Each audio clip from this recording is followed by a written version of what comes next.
c'est Dominique. Alors voilà, aujourd'hui je voulais vous parler spécialement à vous, les enfants, parce qu'il se passe plein de choses un peu bizarres. Vous êtes à l'école, vous êtes à la maison depuis une semaine, pas d'école, c'est un peu, vous comprenez pas toujours pourquoi.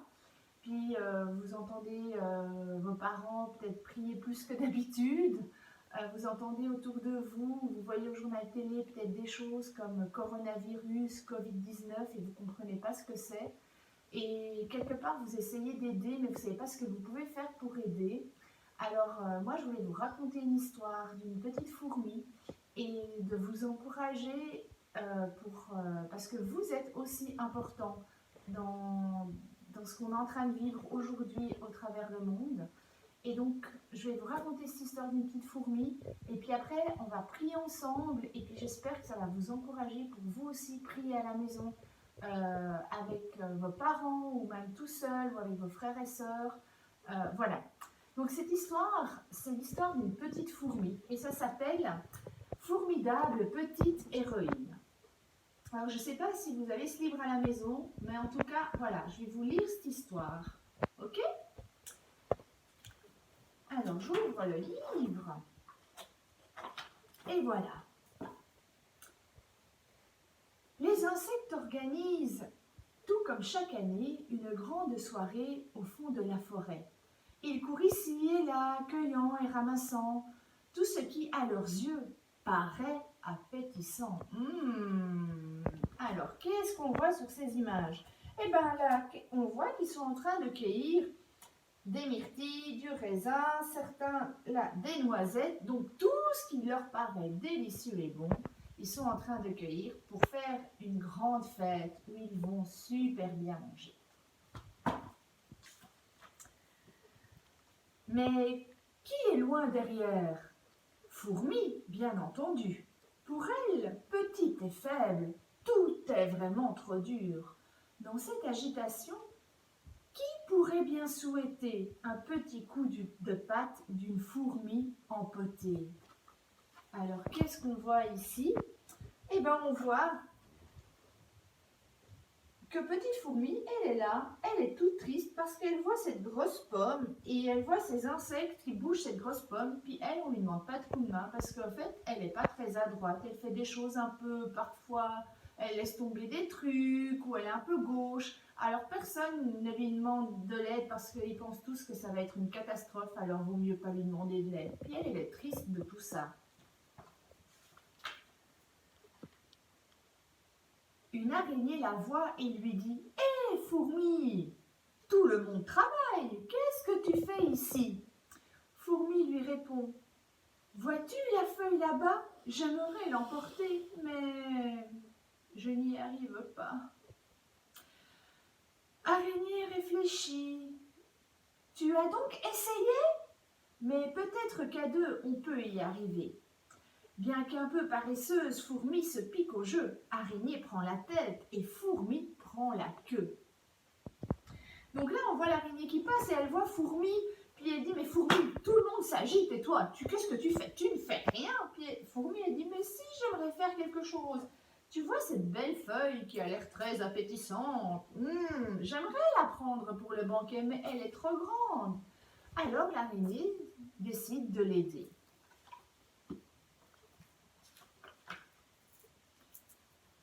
Les deux amis avancent, Fourmi marche devant et la feuille d'un coup se met en mouvement. « Oh là là, dit Fourmi, mais quelle force tu as! Heureusement pour nous, seule je ne pourrais pas. » Et voilà la feuille qui se met à avancer grâce à nos deux amis. La feuille sur le dos, elle progresse gaiement. Lorsque Araignée entend au loin des hurlements d'un ami vers de terre appelant au secours, coincé par un rocher sans personne alentour. Oh, voilà qu'ils sont en train de marcher, qu'est-ce qu'entend Araignée, son ami vers de terre qui est coincé. Alors, que pensez-vous qu'elle va faire? Eh bien oui, notre araignée s'en va libérer vers de terre. Et sans savoir qu'elle est seule, notre amie persévère. Elle gravit la colline, déclarant vaillamment « Nous y sommes arrivés !» Et savoure cet instant. Et là, qu'est-ce qu'on voit? L'araignée, elle a été secourir son ami vers de terre. Et Fourmi, elle n'a rien entendu. Elle était tellement concentrée à porter sa grande feuille qu'elle a continué d'avancer. Et une fois arrivée tout en haut, elle croit que sa copine est toujours là et donc elle remercie de l'avoir bien aidée.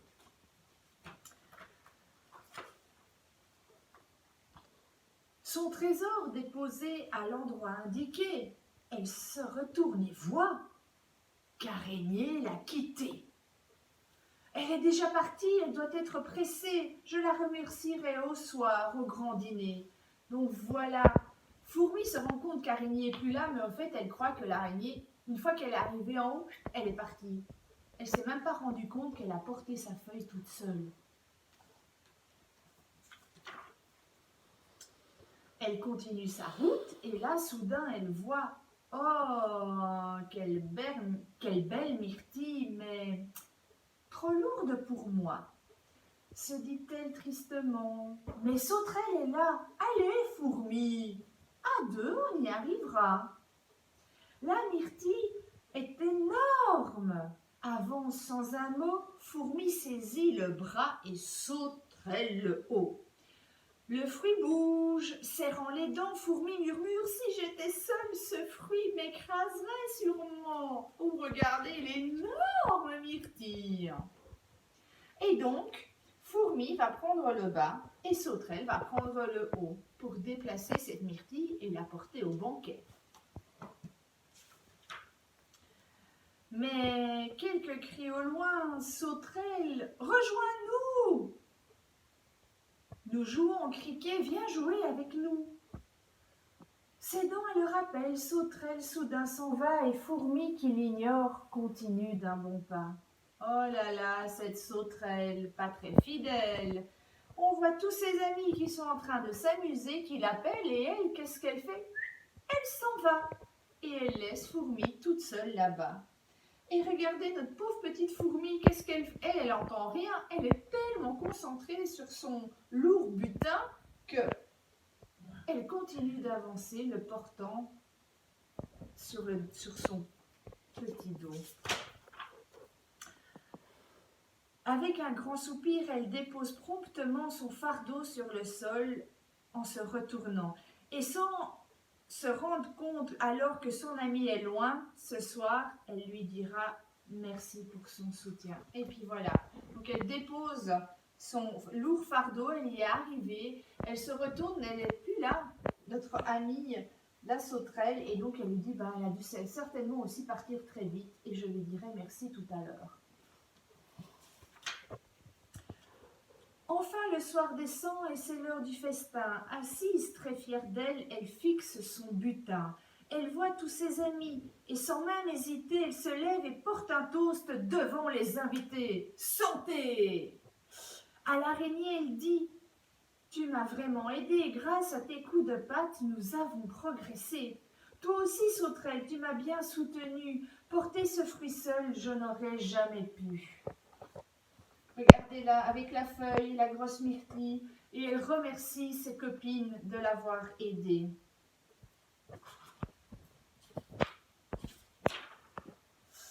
Et l'araignée se lève, confirme l'avoir aidée un seul instant en fait avant de s'éloigner. J'ai volé au secours de mon ami ver de terre. Tu as fini seul, tu peux en être fier. Mais l'araignée, elle n'est pas si fière. Mais qui a fait tout le boulot? Notre petite amie Fourmi. Quant à la Sauterelle, elle montre sa surprise. Fourmi, bien malgré elle, a porté seule sa prise. Je suis partie jouer, la laissant à son sort. Fourmi n'a pas flanché et elle s'est montrée très forte. Fourmi, abasourdie, ne comprend plus très bien. Elle se croyait vraiment empotée, bonne à rien. Et le scarabée crie « Pour notre ami, hurrah ! Fourmi ne dira plus « Oh non, je ne peux pas ». Et donc là, de nouveau, on voit notre amie Fourmi. Et là, la sauterelle, elle n'est pas très fière. Hein. Et de nouveau, cette petite fourmi a porté sa grosse myrtille toute seule, courageusement. Les visages de Fourmi brillent d'un grand sourire. Elle est toute timide et se met à rougir, portée à bout de bras. En ce jour mémorable, elle est leur héroïne, petite mais formidable. Voilà. Oh, je vous montre l'image. Donc tout le monde l'acclame, tout le monde est content. Regardez, on l'a fait hurrah, on l'a fait sauter de joie, notre petite amie Fourmi. Eh bien vous, les amis, c'est la même chose que la petite fourmi. Il y a un verset dans la Bible qui dit « Je peux faire toutes choses, même les plus difficiles, parce que c'est le Christ qui m'en donne la force. » C'est dans Philippiens 4, verset 13. Et vous savez, même si cette maladie, ce coronavirus vous semble comme ça, grand, plus grand que vous avez quelqu'un dans votre cœur, c'est Jésus. Et Jésus, il est encore plus grand que ça. Et parce que Jésus est en vous, eh ben vous pouvez prier pour les malades, vous pouvez prier pour ce coronavirus. Au nom de Jésus, parce que Jésus, ce grand victorieux, est en vous. Et donc, ne faites pas de vous des empotés, mais faites de vous des personnes fortes, même les enfants. Jésus dira qu'il faut être comme vous, les enfants, pour avoir la foi. Et vous avez une énorme foi. Et c'est pour ça, parce que vous avez une énorme foi, que je vous demande de prier pour les malades. Parce que Dieu, Jésus, il vous écoute, et il est en vous. Et donc, vous avez ce pouvoir aussi de prier pour que les malades seront guéris, et les malades seront guéris au nom de Jésus. Vous avez le pouvoir aussi de prier pour la bonne santé dans votre famille, pour la bonne santé de vos amis à l'école, pour la bonne santé de vos copains dans la rue. Vous pouvez prier pour les malades dans votre école, si vous savez s'il y en a, des malades dans votre rue, dans votre immeuble, si vous savez s'il y en a. Vous pouvez prier pour eux parce que vous avez Jésus en vous et que Jésus, il est fort et que Jésus, il est vainqueur. Alors voilà, on va prier ensemble maintenant pour que Jésus soit, pour que vraiment on puisse voir la main de Jésus à l'œuvre. Donc Seigneur, je te prie, merci, parce qu'il n'y a pas de empoté avec toi, Seigneur. Il n'y a pas de faible, même si on est jeune, il n'y a pas d'âge, Seigneur. C'est la foi qui compte. Et nous sommes ensemble avec les enfants. Nous croyons en toi. Nous croyons que tu es un Dieu vivant. Nous croyons que tu es un Dieu qui agit. Nous croyons que tu es un Dieu qui guérit. Seigneur, tu es ressuscité. Et Seigneur, tu nous aimes. Et par ton amour, parce que tu es ressuscité, parce que tu es fils de Dieu, tu as le pouvoir sur la maladie pour guérir nos amis malades. Tu as le pouvoir sur ce coronavirus pour l'arrêter, l'anéantir, le détruire, Seigneur Jésus. Merci parce que tu as le pouvoir aussi de protéger nos familles, nos amis de la maladie. Et Seigneur, on veut prier pour que ton œuvre se fasse et que nous te voyons à l'œuvre, Seigneur Jésus. Il n'y a pas de petites prières, mais toutes les prières sont grandes et importantes pour toi. Et la voix des enfants est aussi importante que la voix des adultes. Alors Seigneur, merci d'honorer notre foi, merci d'honorer nos prières, Seigneur. Et nous voulons nous joindre à la prière des milliers de chrétiens qui se lèvent dans le monde pour te demander, Seigneur, d'agir puissamment, de guérir les malades, Seigneur, d'arrêter ce coronavirus. Et nous voulons te louer ensemble avec les enfants, parce que tu entends et parce que tu vas répondre et que tu vas agir, Seigneur. Alors merci de renouveler notre foi, merci de continuer de faire ton œuvre et merci parce que nous allons voir la guérison et la destruction de ce virus. À toi toute la gloire, Seigneur. Au nom de Jésus, Amen. Bye bye les amis, à la prochaine.